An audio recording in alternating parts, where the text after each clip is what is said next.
सवाल आपने पूछा था सुधांशु जी से कि नफरत की राजनीति इस देश में क्यों हो रही है, तो मुझे अपने क्लास के एक टीचर याद आते हैं। वो हम लोग को पढ़ाने आते थे फिजिक्स।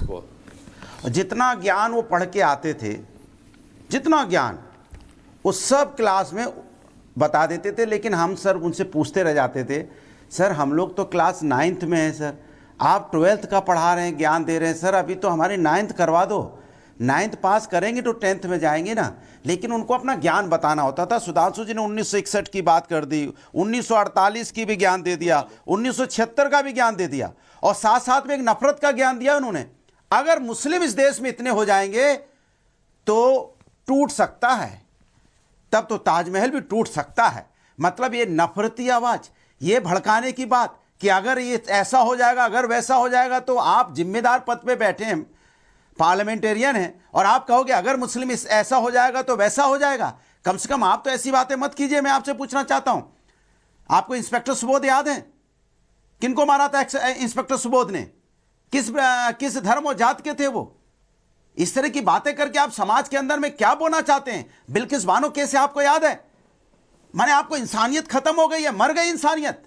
लगातार आपकी सरकार जहां है, महाराष्ट्र में आपकी सरकार है, दंगा हो रहा है, दिल्ली में आपकी सरकार दंगा हो रहा है, मध्य प्रदेश में आपकी सरकार दंगा हुआ, उत्तर प्रदेश में आपकी सरकार दंगा हुआ, और दंगे की बात करो तो आप पीछे की बातें करने लग जाते हैं। आपने तो कहा था 2014 के बाद से देश में हम एक राम राज्य लेके आएंगे, देश एक उन्नति के रास्ते पे जाएगा।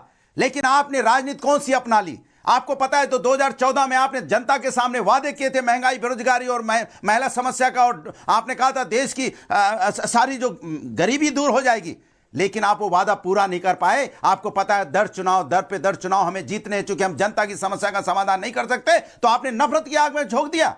नफरत की बात करना चाह रहे हैं आप? अरे कौन सपोर्ट करता है दंगाई का? अरे किस धर्म के दंगाई है, किस जात के दंगाई है? जो पकड़िए जेल में डालिए। कौन कहता है दंगाई को मत पकड़िए?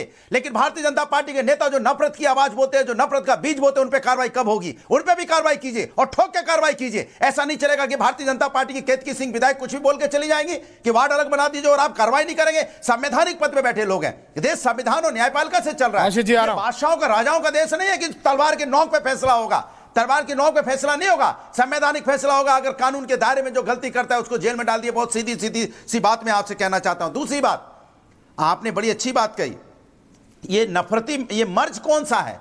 कहां से आया है मर्ज? ये मर्ज तो सर आपने ही पैदा किया है।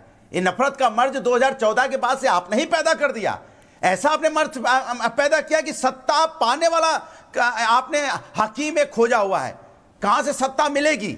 सत्ता कैसे मिल सकती है? क्योंकि हम नफरत की राजनीति करें। हमें देश की विकास की तो बात करनी नहीं, इनको आपस में कैसे लड़ाना पता कहां से सीखे आप ये सीखे हैं। भारतीय जनता पार्टी राजनीति सीखी है अंग्रेजों से, डिवाइड एंड रूल। याद होगा 1857 में मंगल पांडे सबसे पहला व्यक्ति हुआ। उसका साथ किसने दिया था? बहादुर शाह जफर खड़े हुए थे उसके लिए। और जब बहादुर शाह जफर खड़े हुए तो उनके साथ कौन कौन था? क्या टोपे थे, पेशवा जी थे, रानी लक्ष्मीबाई थी।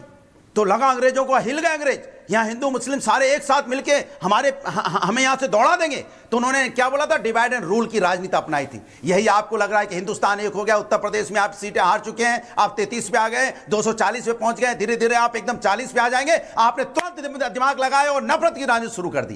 दंगे चारों तरफ होने अचानक शुरू हो गए। जब से आपका 2024 के बाद से चुनाव का रिजल्ट आया, देखिए आप 2024 का रिजल्ट, 3.5 मिनट दिया। जनता पार्टी हारी है देश में, अलमत में आई है। सतीश जी, आपने बीजेपी को सुना, आपने प्रोफेसर जुनैद हैरिस को सुना, आपने समाजवादी पार्टी को सुना। मैं आपका चाह रहा हूं, राशिद जी आ रहा हूं। राशिद भाई, इसके बाद आप ही के पास आ रहा हूं। Sudhanshu ji coming to you after Satish ji. Satish K Singh जी, देखिए स्वैया जी, सबको सुना।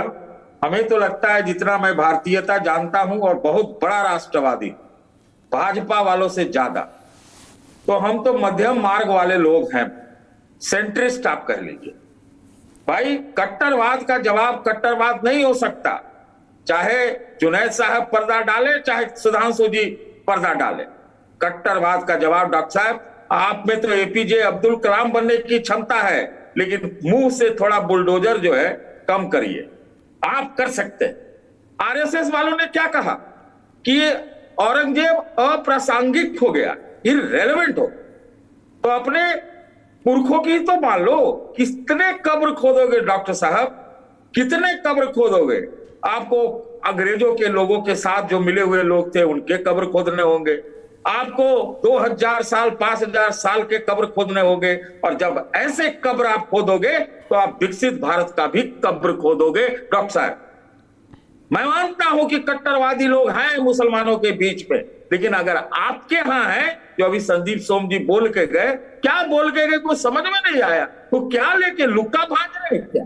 तो ये हमारे समस्या ये है, आप कितना चीज कबाड़ोगे? कबाड़ दीजिए, कुतुब मीनार, ताजमहल, इतने हिंदू राजा जो थे औरंगजेब के साथ, उनके भी निकालो, उनके स्मारक वगैरह तोड़ ताड़ करना शुरू कराओ ना भाई।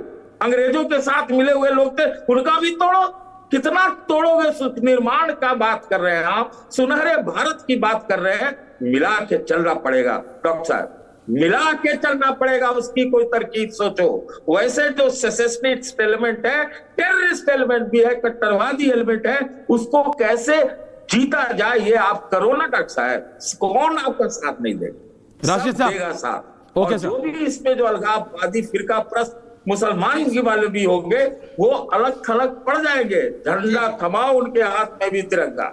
आप तो झंडे बदलने में लगे हुए हो, आप तो झंडे बदलना चाहते। राशिद शरीफ, प्रेसिडेंट SIMPLB, राशिद साहब आप भी अपना पॉइंट रखिए। सतीश जी आ रहा हूं। सर मैं हमारे फिर सुधांशु जी जवाब दे रहे हैं। एक ही बात सर, मैं सुधांशु साहब से सुधांशु जी नहीं, एक मिनट सर, सुधांशु साहब से मैं एक बात बोलना चाहता हूं। सुधांशु जी, एक बात मैं आपसे बोलना चाहता हूं। बाबर की बात का आप करते हैं, औरंगजेब की बात आप करते हैं, आप है सो ताजमहल की बात करते हैं, आप कुतुब मीनार की बात करते हैं। जब ताजमहल तोड़ने की बात आती तो आप उसको सेव करने की कोशिश करते हैं। कुतुब मीनार, जब मुगल्स अगर आपको पसंद नहीं है ना, औरंगजेब आपको पसंद नहीं है, उनकी खबर पे आप बुलडोजर चलाना चाह रहे हैं, तो क्यों ताजमहल को क्यों बचाना चाह रहे हैं? क्यों लाल किले को बचाना चाह रहे हैं? अगर बात करें तो एक स्टेटमेंट पे रहो। और सदाशिव जी एक मिनट, आप जो 11 साल से आपके मुंह में एक ही कैसेट है, जो बार बार हम सुन के थक गए कि भाई ये बाबर, ये अकबर। अरे सर, उनके जमाने में उनकी खबर पे जाके आप बता लो जो भी आपको शिकायत है, ये हमारे सामने क्यों कर रहे हैं? हम तो उनको जानते भी नहीं ना, हम उनको देखे हुए हैं। हम जानते हैं 1947 से हमारी जब आजादी हुई तब से लेके कौन है, क्या है, गांधी जी क्या है, ये आज मोदी जी क्या है, ये हम जानते हैं। आज अब गोल्ड का रेट क्या है ये बता दीजिए पब्लिक को, छोड़ दीजिए औरंगजेब को। गोल्ड का रेट क्या है? तकरीबन 1 लाख के करीब छूने जा रहा। और डॉलर का रेट क्या है वो बता दीजिए, महंगाई बता दीजिए, यूनिवर्सिटी हॉस्पिटल बता दीजिए, गवर्नमेंट के किस हालत में है, तो ये तो बताइए सर। आप तो इतने काबिल है, बताइए क्या क्या हो रहा है हमारे साथ। मुसलमानों के मसाजिद को शिवलिंग ढूंढने की कोशिश चल रही। रमजान में भी है तो नागपुर में इतना बड़ा हादसा डबल इंजन की गवर्नमेंट कराती है। ये बताइए आपके भाई हम लोग फेल हो गए। डबल इंजन की गवर्नमेंट बिल्कुल फेल हो गई। तो है आज आप मसाजिद के पीछे मदरसे आसाम में बंद कर देते, हम क्या करें? उसके बाद आप सवाल करते कि भाई हम क्या करें? मुसलमान है सो झंडा क्रिकेट का मैच जीतते हैं उसके खिलाफ जा रहे। अरे कौन है भाई साहब? आप इंडिया गेट पे पानी से धो के जितने मुसलमानों के नाम है वो पानी पियो, उसके बाद बात करो। आप मुसलमान क्या है, आजादी में क्या रूल अदा करा, उलमा क्या है, उलमा क्या रूल अदा करे, आज उनके खिलाफ बैठ के बात कर रहे हैं आप।